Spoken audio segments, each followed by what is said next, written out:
Assalamualaikum warahmatullahi wabarakatuh. Salam sejahtera untuk kita semua. Perkenalkan, nama saya Maria Octaviana Nuposo, semester 3 di Prodi Pendidikan Ekonomi, Fakultas Ilmu Pendidikan, Universitas Pancasakti Bekasi Kampus D.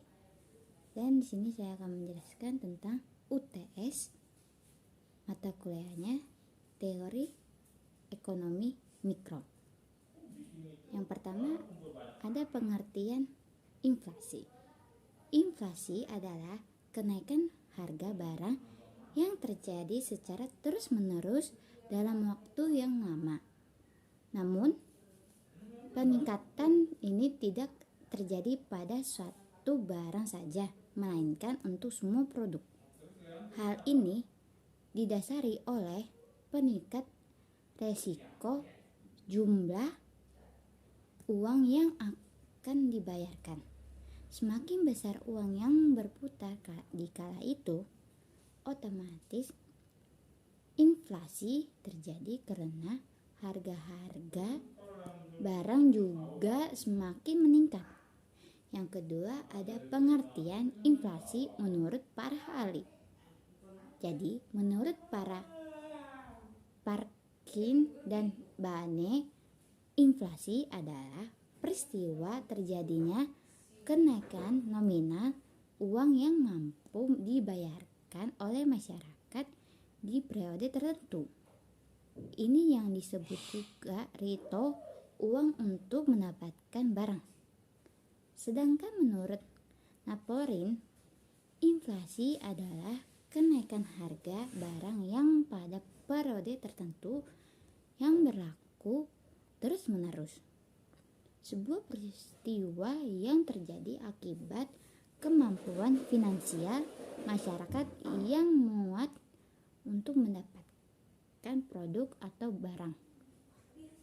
Jika dilihat dari narasi di atas, bisa diambil kesimpulan kalau arti dari pengertian inflasi adalah kenaikan harga barang dalam periode tertentu yang berlaku terus-menerus diakibatkan oleh kenaikan ratio uang yang akan dibuat untuk membeli barang atau produk. Yang selanjutnya ada pengertian deflasi.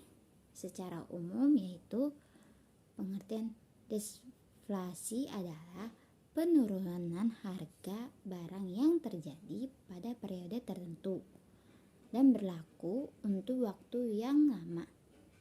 Jika dilihat dari pengertian ini, maka deflasi merupakan kebalikan dari inflasi. Inflasi adalah kenaikan harga, sedangkan deflasi adalah penurunan harga.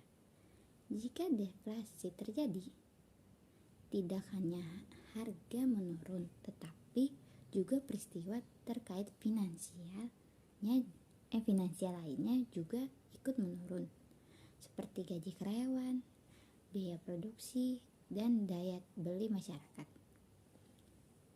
Terus ada jika deflasi terjadi, produsen dan konsumen sulit mendapatkan keuntungan kecuali harus menurunkan harga produknya.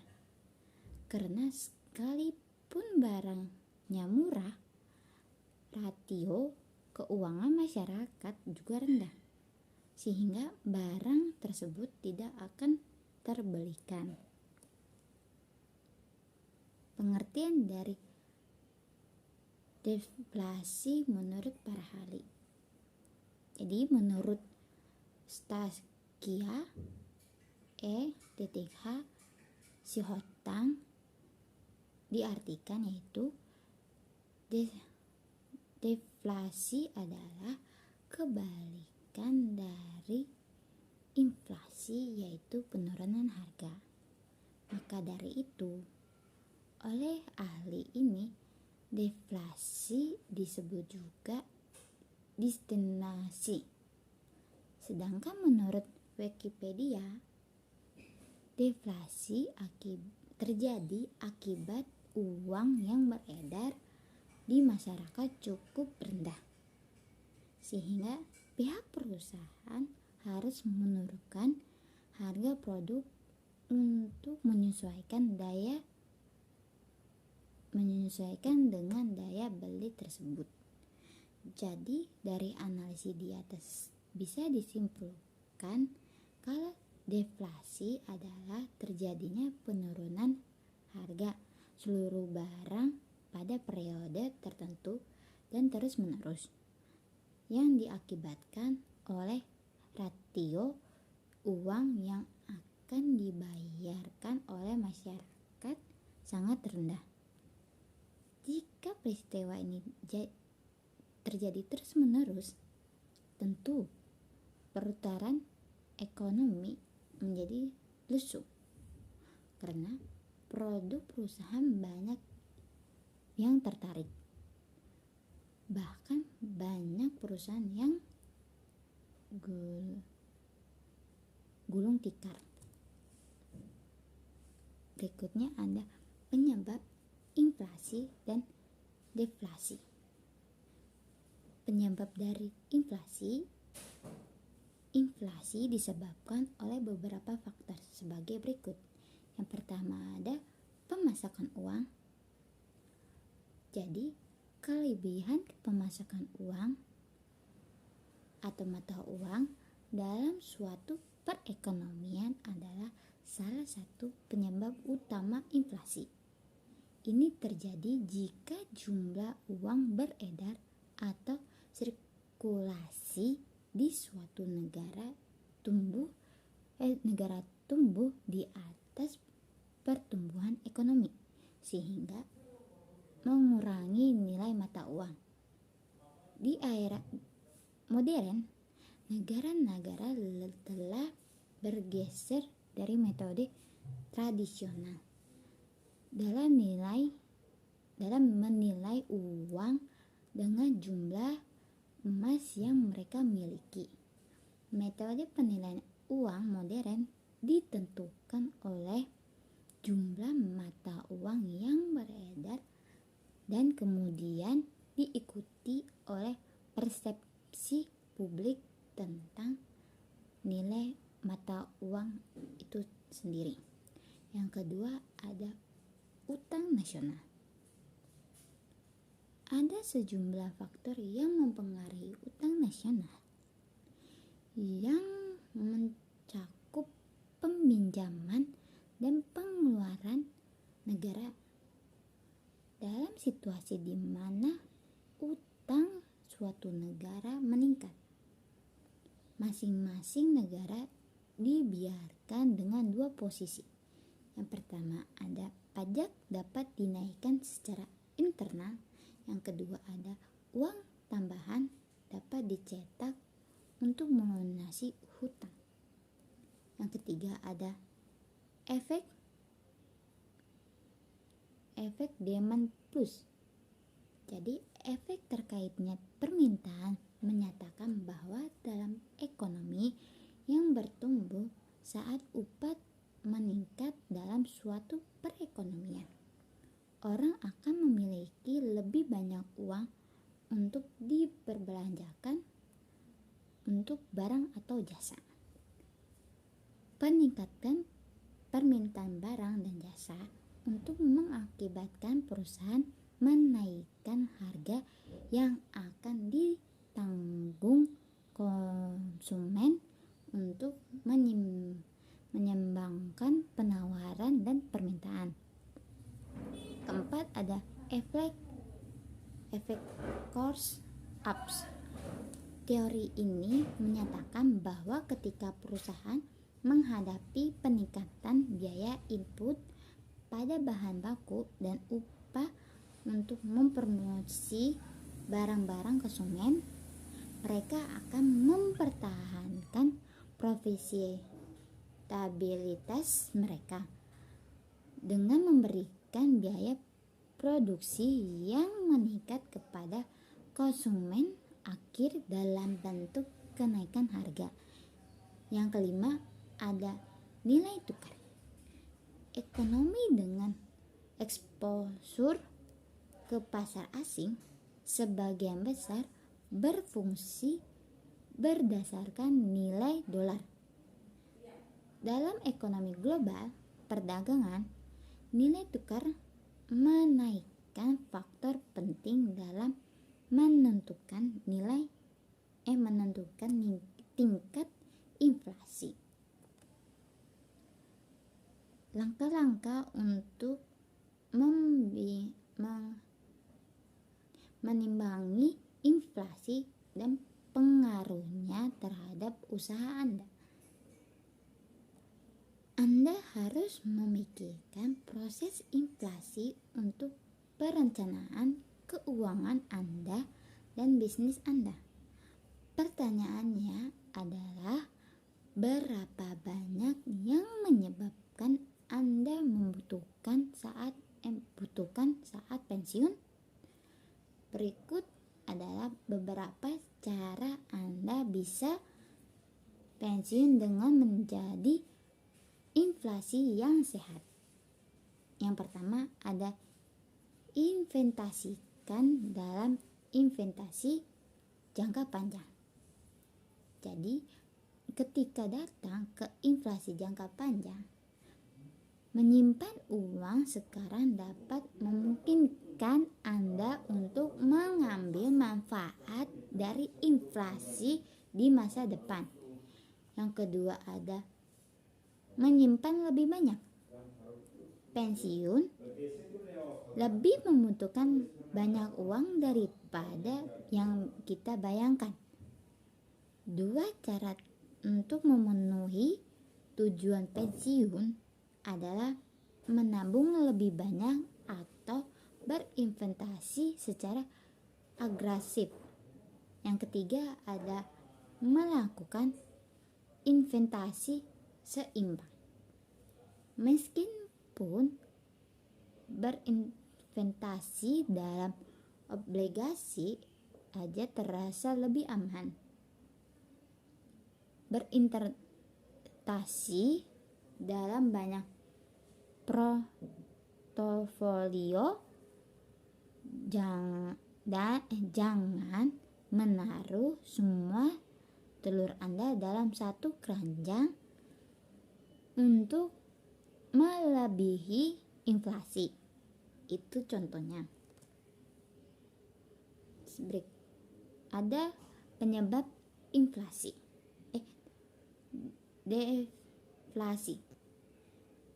Deflasi dapat disebabkan oleh banyak faktor. Yang pertama ada perubahan struktural di pasar modal. Ketika perusahaan berbeda yang menjual barang atau jasa serupa bersaing, ada kecenderungan untuk menurunkan harga agar memiliki keuntungan dalam persaingan. Yang kedua, ada meningkatkan produktivitas. Inovasi dan teknologi memungkinkan meningkatkan inflasi produksi yang menyerah pada harga barang dan jasa yang lebih rendah. Beberapa inovasi mengaruhi produktivitas industri tertentu dan berdampak pada seluruh perekonomian. Yang ketiga ada penurunan pemasukan mata uang. Jadi penurunan pemasukan mata uang akan menurunkan harga barang dan jasa agar lebih terjangkau oleh setiap masyarakat. Efeknya dari deflasi yaitu yang pertama ada pengurangan pendapat bisnis. Jadi dalam ekonomi yang menghadapi deflasi, bisnis harus secara dramatis mengurangi harga produk atau layanan mereka agar tetap menguntungkan. ketika penurunan harga terjadi, maka pendapatan mulai menurun. Yang kedua, menurunkan upah dan PHK. Jadi, ketika pendapatan mulai menurun atau turun, bisnis perlu menemukan cara untuk mengurangi pengeluaran mereka untuk memenuhi tujuan. Jadi, salah satu caranya adalah dengan mengurangi upah dan pemotongan pekerjaan. Ini berdampak buruk bagi perekonomian dan karena konsumen sekarang akan memiliki lebih sedikit untuk dibelanjakan. Sisi positif dari inflasi. Tingkat inflasi yang sehat adalah 2-3%. Dan ini dianggap positif karena secara langsung menghasilkan peningkatan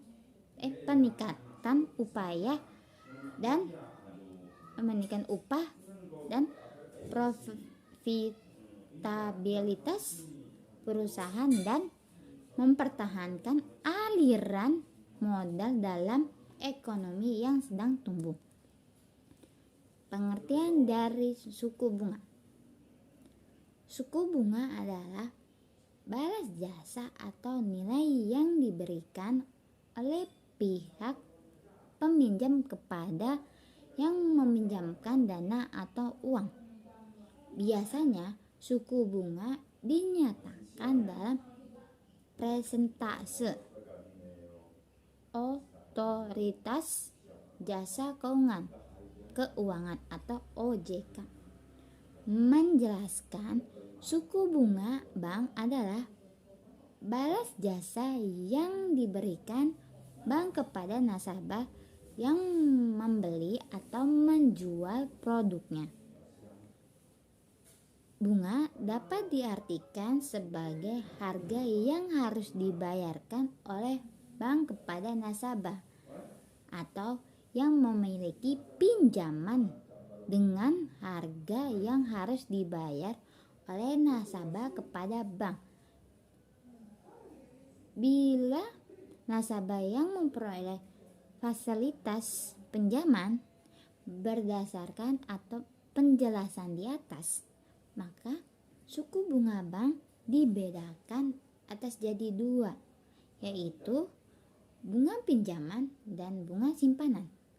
Yang pertama ada bunga pinjaman, diberikan oleh bank pada dana yang menyimpan atau ditabung nasabah di bank. Sementara bunga pinjaman adalah balas jasa yang diterapkan bank kepada pinjaman atas peminjam yang diterapkan. Yang kedua ada dikutip dari Investopedia. Suku bunga berlaku untuk transaksi pinjaman meminjam. Suku bunga ini diberlakukan bagi setiap pihak yang meminjam di bank untuk membeli rumah, menandai usaha, sehingga untuk membayar uang kuliah.